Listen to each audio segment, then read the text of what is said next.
یہ دھوکہ دیا گیا، مغالطہ دیا گیا، جھوٹ بولا گیا، اور اہل سنت کو یہ سمجھایا گیا کہ یہ شیعوں کی گڑھی ہوئی حدیث ہے۔ اب بتائیے، سیوطی شیعہ تھے، ابن حجر شیعہ تھے، ذہبی شیعہ تھے، اور حاکم نیشاپوری شیعہ تھے، اور نسائی شیعہ تھے، سب شیعہ ہی تھے۔ اس لیے کہ یہ محدثین اگر فیصلہ کر دیں کسی حدیث کے بارے میں تو اس کے بعد ادھر ادھر کی باتیں کرنے والا کوئی مریض دل کا بیمار کینسر زدہ ہی ہو۔ سن 10 ہجری کا حج ہے۔ نبی اکرم صلی اللہ علیہ وسلم 14 ذی الحجہ کو مکہ مکرمہ سے حج کرنے کے بعد مدینہ منورہ کی طرف رواں دواں ہیں۔ اب آپ جب واپس آ رہے ہیں تو جحفہ کے قریب جو شام والوں کی میقات ہے، مکے اور مدینے کے راستے کا درمیانی حصہ ہے، 18 ذی الحجہ کی تاریخ تھی۔ حضور پاک علیہ السلام نے فرمایا کہ غدیر خم، ایک تالاب جہاں تھا، اسی مقام پر آپ لوگ ٹھہریں۔ 30-40 ہزار صحابہ تھے حضور کے ساتھ جو حاجی مدینے سے گئے تھے۔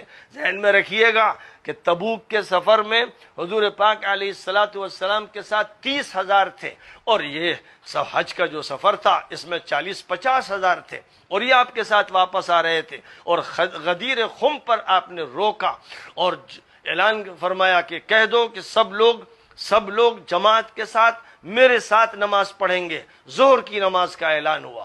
ظہر کی نماز کے لیے سارا مجمع وہاں اکٹھا ہو گیا، ورنہ سفروں میں کبھی اجازت ہوتی تھی کہ اپنے اپنے خیموں میں پڑھ لو، لیکن آپ نے سب کو جمع فرمایا۔ ایک مجمع تھا، ایک ٹھٹ کا ٹھٹ تھا، ایک زبردست قسم کا اجتماع ہو رہا تھا۔ اس میں حضور پاک علیہ السلام تشریف لائے۔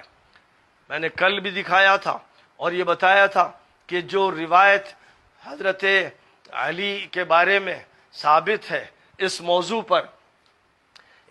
پر جو روایت ثابت ہے، جس کے بارے میں تفصیل کے ساتھ یہ پورا ایک رسالہ میں نے لکھا ہے، 25 صحابہ کے تو نام کے ساتھ اور بہت سے صحابہ سے یہ روایت ہے، اور کبار محدثین کا فیصلہ ہے کہ یہ روایت متواتر ہے۔ یہ وہ روایت ہے جس میں حضور پاک علیہ السلام اپنی وفات سے کچھ پیشتر تقریر جو فرما رہے ہیں وہ یہ فرما رہے ہیں: اے لوگو، اب میرا آخری وقت قریب ہے، کسی وقت بھی اللہ کا پیام آ سکتا ہے۔ یہ آخری وصیت ہے، خوب یاد رکھا جائے، کسی وقت بھی اللہ کا پیام آ سکتا ہے۔ اے لوگو، 2 چیزیں میں تم میں چھوڑ کے جا رہا ہوں، بڑی بھاری ذمہ داریاں ہیں، اگر تم ان کو مضبوطی سے تھامے رہو گے تو ہرگز گمراہ نہیں ہوگے۔ ایک اللہ کی کتاب، دوسرے میرے اہل بیت۔ پھر آپ نے 4 مرتبہ فرمایا: اذکرکم اللہ فی اہل بیتی، اذکرکم اللہ فی اہل بیتی، میرے اہل بیت کے ساتھ اچھا سلوک کرنا میں یاد دلاتا ہوں، اللہ کی طرف سے یہ بات یاد دلاتا ہوں، ان کے ساتھ کبھی بدسلوکی مت کرنا۔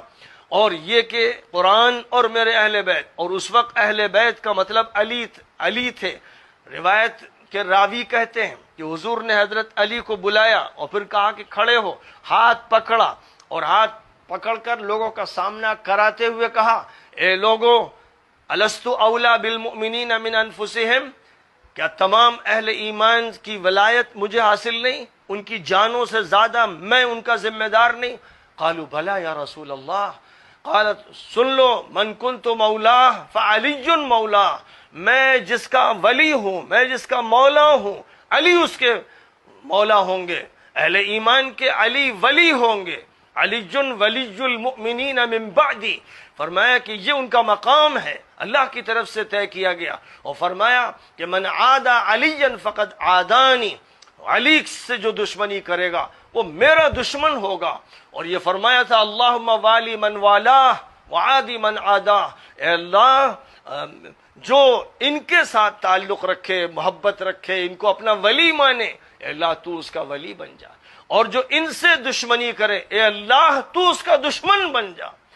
یہ حدیث صحیح ہی نہیں ہے، متواتر ہے، اور میں نے اس حدیث کے بارے میں بار بار تذکرہ کیا، اور اس کی جو روایتیں ہیں ان کا ذکر کیا ہے۔ لہذا ظاہر ہے کہ ان روایتوں کے نقل ہونے کے بعد بھی اگر کوئی شخص شک و شبہ پیدا کرتا ہے اور روایتوں کے بارے میں تشکیک کی مہم چلاتا ہے تو وہ منحوس، محروم اور اللہ کی رحمت اور نبی کی رحمت سے دور ہے۔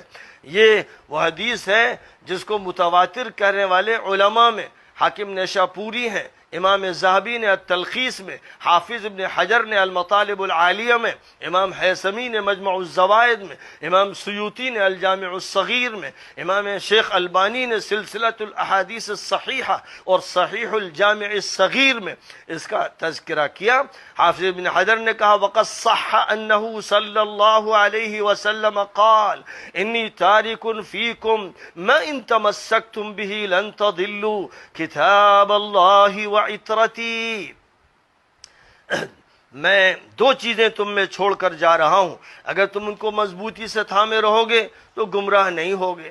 یہ حدیث مسلم میں ہے، ترمذی میں، دارمی میں، بیہقی میں، مسند احمد میں، حاکم نیشاپوری کی مستدرک میں، نسائی کی سنن کبریٰ میں، نسائی کے خصائص و امیر المؤمنین میں، البانی کی کتابوں میں، ابن حجر نے الصواعق المحرقہ میں اور المطالب العالیہ میں، اور اسی طرح ابن الاسیر نے اسد الغابہ میں اور جامع الاصول میں، ابن کثیر نے البدایہ والنہایہ میں، اور پھر السیرہ النبویہ میں، اور تفسیر ابن کثیر میں، ابن سعد نے الطبقات الکبریٰ میں، ابن عساکر نے منتخب التاریخ میں، اور ابن حزم نے الاحکام میں، ابن منظور نے لسان العرب میں، ابن ابی شیبہ نے مصنف میں، اور ابن مخلد قرطبی نے مارویہ فی الحوض میں، ابن خزیمہ نے صحیح ابن خزیمہ میں، اور کتنے نام ذکر کیے جائیں۔ میں نے ان روایتوں کا تتبع کیا ہے اور ان کے نصوص بھی بیان کیے ہیں۔ 40 روایتوں کی تعداد یہاں تو صرف یہ 40 پہنچ گئی ہے، پھر اس کے بعد ان کے متون کا تذکرہ کیا ہے، چونکہ یہ دھوکہ دیا گیا، مغالطہ دیا گیا، جھوٹ بولا گیا، اور اہل سنت کو یہ سمجھایا گیا کہ یہ شیعوں کی گڑھی ہوئی حدیث ہے۔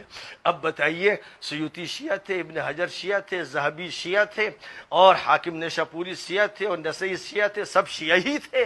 اگر یہ سب شیعہ تھے تو اے اہل سنت تم بھی شیعہ بن جاؤ، اگر یہ شیعہ تھے تو تم بھی شیعہ بن جاؤ تو تمہاری بھی آخرت بن جائے گی۔ اس لیے کہ یہ محدثین اگر فیصلہ کر دیں کسی حدیث کے بارے میں تو اس کے بعد ادھر ادھر کی باتیں کرنے والا کوئی مریض دل کا بیمار کینسر زدہ ہی ہو سکتا ہے۔ بہرحال بات پھر پھیلتی چلی جاتی ہے اور بڑھتی چلی جاتی ہے۔